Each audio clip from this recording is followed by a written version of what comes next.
Good morning students, आप सब कैसे हैं। और मैं अर्चना गुप्ता, आपकी अकाउंटेंसी लेक्चरर, आपको पढ़ा रही हूँ कंपनी 5th चैप्टर हमारा। और चैप्टर में जो हमारा टॉपिक चल रहा है वो है अधि अभिधान। अभी मैंने अधि अभिधान आपको पढ़ाया था। आप लोगों को याद होगा कि अगर कंपनी जो शेयर इशू करती है और जनता उससे ज़्यादा शेयर के लिए आवेदन करती है तो वो केस होता है आपका अधि अभिदान।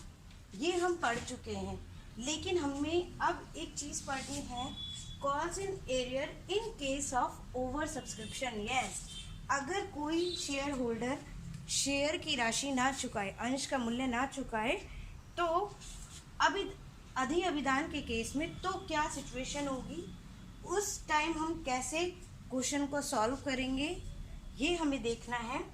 और इसे बच्चे स्पेशल केस के नाम से भी जानते हैं। आप लोगों के एग्ज़ाम में जो केस आएगा वो यही आएगा, ओवर सब्सक्रिप्शन का केस होगा। उसमें शेयर होल्डर राशि नहीं चुकाएंगे, आपको वही राशि निकालनी होगी। तो इसलिए इस केस को बहुत अच्छे से पढ़िएगा, क्योंकि हमें इस केस में बकाया मांग की राशि निकालनी होगी। और इसमें सबसे ज़्यादा यूज़ होता है एनालिटिकल टेबल का।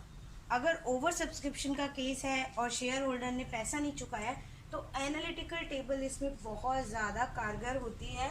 हम उससे अच्छे से अपना अमाउंट निकाल सकते हैं और देख सकते हैं कि क्वेश्चन का जो अमाउंट है वो बिल्कुल करेक्ट आए। तो इसलिए अधि अभिदान का केस आज हम पढ़ेंगे, जिसे हम स्पेशल केस के नाम से भी जानते हैं। इसे हम एक एग्जाम्पल से पढ़ेंगे। मैं एग्जाम्पल आपको बता, देखिए अब एग्जाम्पल हम देखते हैं। एग्जाम्पल हमारा है, एबीसी लिमिटेड ने 10 रुपये वाले 1000 अंशों को निर्गमित किया। 2000 अंशों के लिए आवेदन प्राप्त हुआ। तो आपको समझ में आ रहा होगा ये सिचुएशन किसकी है, ओवर सब्सक्रिप्शन की। राशि का भुगतान इस प्रकार दे था, आवेदन पर 3 रुपये, आवंटन पर 4 रुपये और अंतिम मांग पर 3 रुपये। 200 अंशों को कोई अंश नहीं दिए गए। यस, 200 अंशधारी ऐसे हैं जिन्होंने आवेदन किया था और उन्हें किसी भी तरह का कोई भी अंश कंपनी द्वारा नहीं दिया गया, मतलब रिजेक्ट है। तो हम इनका पूरा अमाउंट जो इन्होंने आवेदन पर लगाया था, क्या हमें पूरा अमाउंट देना चाहिए? यस, हमें इनका पूरा अमाउंट देना चाहिए। मोहन, जिसने 400 अंश के लिए आवेदन किया था, उसे 200 अंश आवंटित किए गए। यस, मोहन एक अंशधारी था जिसने 400 के लिए आवेदन किया, उसे 200 अंश दिए गए। अब आपके पास कितने शेयर बचते हैं? हमारे जो शेयर हैं, अप्लाइड शेयर 2000 हैं, जिसमें से 400 हमारे अप्लाइड हो चुके हैं, मतलब 200 ये और 200 ये। तो 400 लेस करने के बाद कितने बनते हैं? 1600 शेयर, सॉरी 400 और 200 ये 600। तो आपके पास कितने बचते हैं? 1400 शेयर और बचते हैं, जिन्हें मैं आपको एनालिटिकल टेबल के द्वारा समझाऊंगी। और नेक्स्ट है, 400 अंशधारी जिसने आवेदन किया था, उसे 200 अंश आवंटित किए गए, लेकिन उसने आवंटित व अंतिम मांग राशि नहीं चुकाई, मतलब that is calls in arrear. हमें ऐसे समझना है कि पहले हमने देखा कि 2000 शेयर के लिए आया तो मतलब ओवर सब्सक्रिप्शन है। फिर हमने देखा कि उन्होंने राशि नहीं चुकाई है, तो इसका मतलब ये क्या है? Calls in arrear. नेक्स्ट है, शेष को यथानुपात आधार पर बंटित किए गए। तो इसके लिए हम एक टेबल बनाएंगे और देखेंगे कि कितने शेष बचे हैं, जिन्हें कितने शेयर दिए गए हैं। आवेदन राशि को अंतिम मांग तक काम में ले सकते हैं। यस, अगर आपके पास एक्सेस आवेदन राशि जो है उसे आप अंतिम मांग तक यूज में ले सकते हैं। आवश्यक जर्नल प्रविष्टि दीजिए। इसी क्वेश्चन को इंग्लिश में है, एबीसी लिमिटेड ने इशू किए हैं 1000 शेयर 10 रुपये वाले। एप्लीकेशन अमाउंट है 3, अलॉटमेंट पे 4 और फाइनल कॉल पे 3।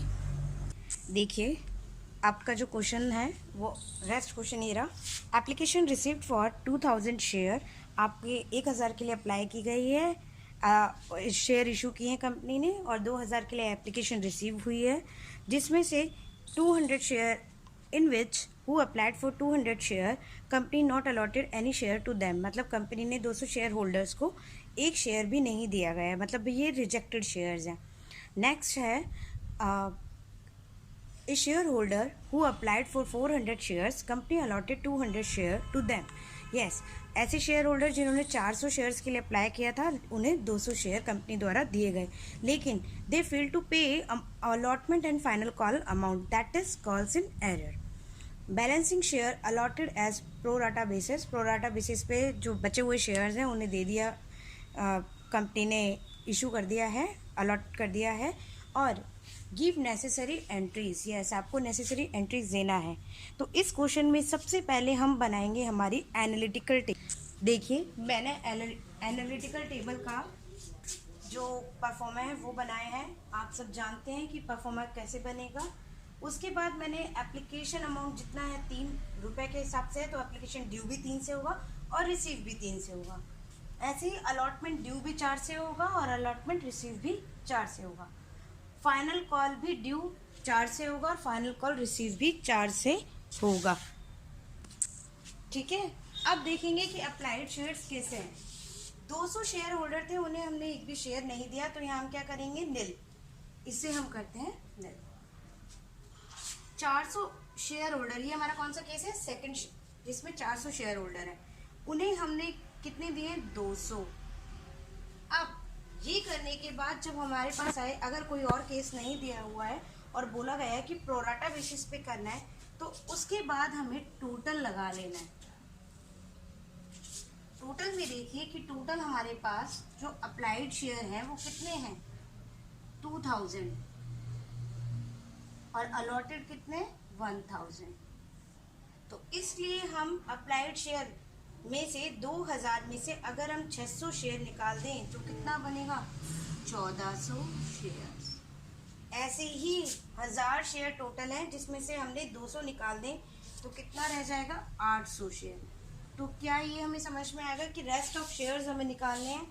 1400 शेयर्स होल्डर को हमने 800 शेयर अलॉट किए हैं। अब इस पे एप्लीकेशन मनी रिसीव हुआ होगा डेफिनेटली। 3 के हिसाब से, अगर 200 रुपये के हिसाब से अगर हमें एप्लीकेशन मनी रिसीव होता है, तो 3 रुपये इंटू 200 कितना, 600 रुपये हमें शेयर के रिसीव हुए होंगे। 400 एप्लीकेशन पे हमें 4 × 12 1200, और 14 पे हमें कितने हुए होंगे, 43।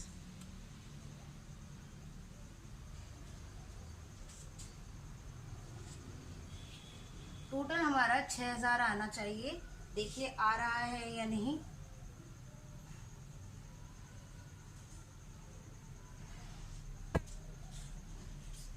नेक्स्ट एप्लीकेशन ड्यू करनी है।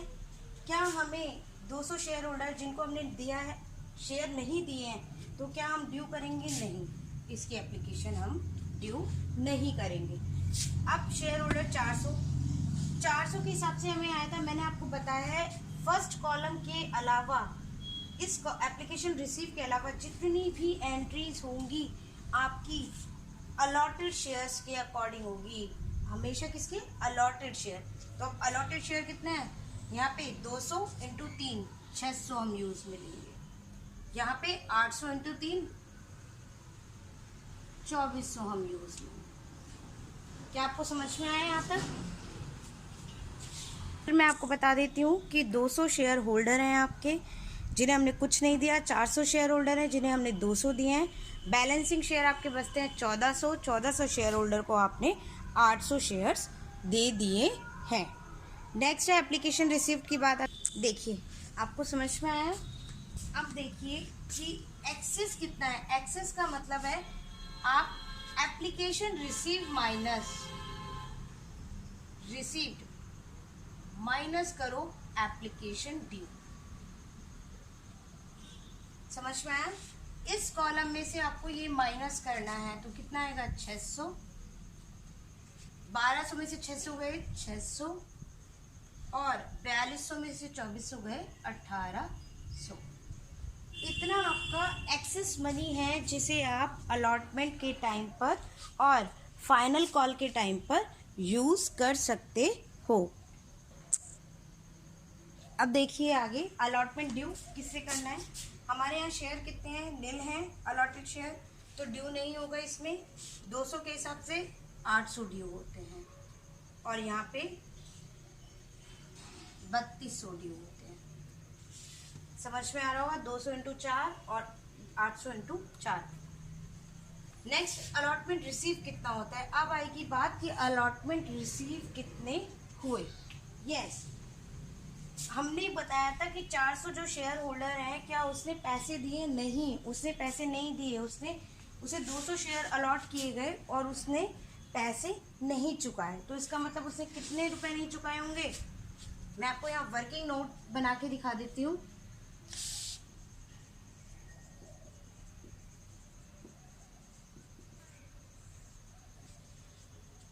वर्किंग नोट के अकॉर्डिंग 400 शेयर होल्डर,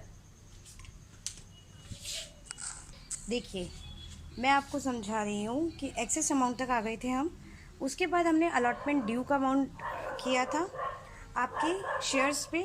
अब आती है अलॉटमेंट रिसीव की बारी। अलॉटमेंट रिसीव में हमें क्या बोला गया है कि 200 शेयर होल्डर्स ने सिर्फ एप्लीकेशन मनी चुकाया था, तो हमने एप्लीकेशन मनी पे वो एंट्री डाल दी थी और उसने अलॉटमेंट और फाइनल कॉल अमाउंट नहीं चुकाया। तो इसका मतलब है कि उसने अलॉटमेंट पे 1 रुपये भी नहीं चुकाया। अगर मेरे पास उसका एक्सेस अमाउंट नहीं होता तो मैं अलॉटमेंट मनी पूरे 800 से कम कर देती। मैं यहाँ रिसीव मनी 800 से नील कर देती, बिल्कुल। लेकिन अभी मैंने यहाँ 600 लिखा है। वो 600 कौन सा है? जो हमारे पास एप्लीकेशन पे एक्स्ट्रा बचा हुआ था। तो क्योंकि 600 अगर मुझे पुराने शेयर होल्डर का बच रहा है उसका, तो मैं उससे 200 ही मांगने की हकदार हूँ। लेकिन उसने वो 200 रुपये भी नहीं दिए, तो हमें अलॉटमेंट पे रिसीव कितना हुआ टोटल? सिर्फ 400 शेयर होल्डर्स वालों से हमें 600 रुपये रिसीव हुए हैं। नेक्स्ट बात आती है कि जो प्रोराटा बेसिस पे शेयर होल्डर हैं, उनका एक्सेस जो एप्लीकेशन अमाउंट है हमारे पास 1800 रुपये है और अलॉटमेंट ड्यू होता है हमारा 3200 से। तो 1800 हटाकर हम सिर्फ 1400 रुपये उनसे और मांगेंगे। तो इस अकॉर्डिंग अलॉटमेंट जो रिसीव का अमाउंट होगा वो होगा 2000 का। नेक्स्ट फाइनल कॉल ड्यू की हमने, जो हमारे अलॉटेड शेयर है 200 और 800 से। और उसके बाद आती है फाइनल कॉल रिसीव, क्योंकि जो 400 शेयर होल्डर वाले हैं जिन्हें अलॉटेड 200 शेयर किए गए थे, उन्होंने 1 रुपये भी नहीं चुकाया, तो उसके आगे नील कर दिया है। और जो अनादर हैं उन्होंने पूरी अमाउंट चुका दी है, तो उनसे पूरे 2400 रिसीव हो गए हैं।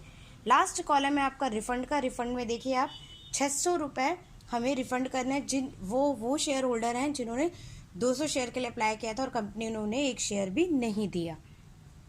वर्किंग नोट मैंने नीचे बनाया है कि वर्किंग नोट है अलॉटमेंट रिसीव का। 400 शेयर होल्डर थे, उसके केस में ड्यू अमाउंट होता है आपका 800, एक्सेस आपका एप्लीकेशन पर ऑन एप्लीकेशन 600, तो इसलिए हमने रिसीव अमाउंट कितना कर दिया? 600। 1400 शेयर होल्डर के केस में ड्यू अमाउंट बनता है 3200, एक्सेस ऑन एप्लीकेशन है हमारा 1800, तो रिसीव शेयर होल्डर हम करेंगे 1400। आप सोच रहे होंगे यहाँ पे हमने 1400 लिखे हैं और नीचे जो 400 शेयर होल्डर वाले हैं उसमें हमने 200 क्यों नहीं लिखा? हमने इसलिए नहीं लिखा क्योंकि उसने वो पैसा चुकाया ही नहीं है, जबकि 1400 शेयर होल्डर्स वालों ने वो पैसा चुकाया है। मैं आपको ये एंट्रीज पेज पे नोटबुक में करके आपको रिटर्न में करके दे दूँगी, आप उससे कीजिएगा। Thank you very much.